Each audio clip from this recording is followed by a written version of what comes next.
Welcome into Fantasy Football today for CBS Local Sports alongside our fantasy football experts, Jamey, Eisenberg, and Dave Richard. I'm Jorge Andres.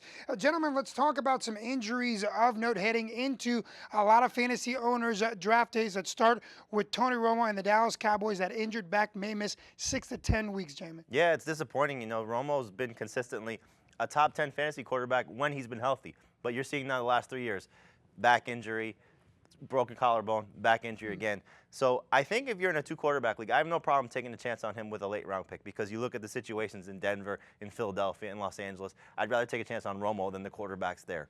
But now it elevates Dak Prescott, and he's somebody you can also target, maybe combo those two guys. Prescott could have the opportunity to get off to a good start. What about Carlos Hyde and the issues he's having with concussions? Well, the issue isn't necessarily the concussion with Carlos Hyde. It's the fact that he's always banged up, Jorge.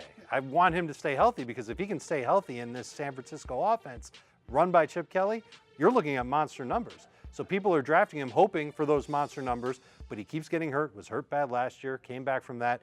Now he's already banged up. Week 1 hasn't even started yet. So Carlos Hyde is somebody that fantasy owners are getting a little nervous about.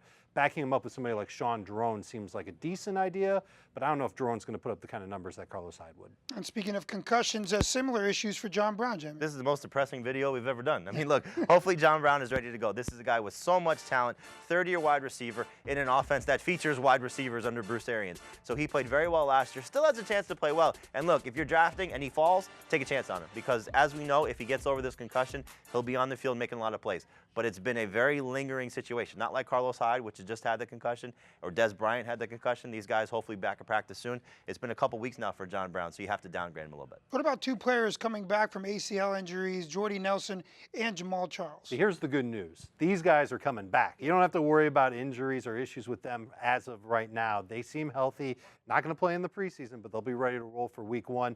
I like Jordy Nelson. I think he's still a top 10 fantasy wide receiver. Drafting him in round 2, you're definitely going to start him every week. That Packers offense is going to be prolific. Great schedule ahead of them. I think he's going to be great. And then you know what to expect from Jamaal Charles as well. Lots of touches, lots of yardage, lots of touchdowns. Spencer Ware did a nice job in the preseason. I don't know how much he'll play and take away from Jamaal Charles. I do know that Andy Reid likes to ride his best horse. Charles is that guy. All right, gentlemen, thank you very much. And remember, for your latest fantasy football news, make sure you keep it locked right here to CBS Sports.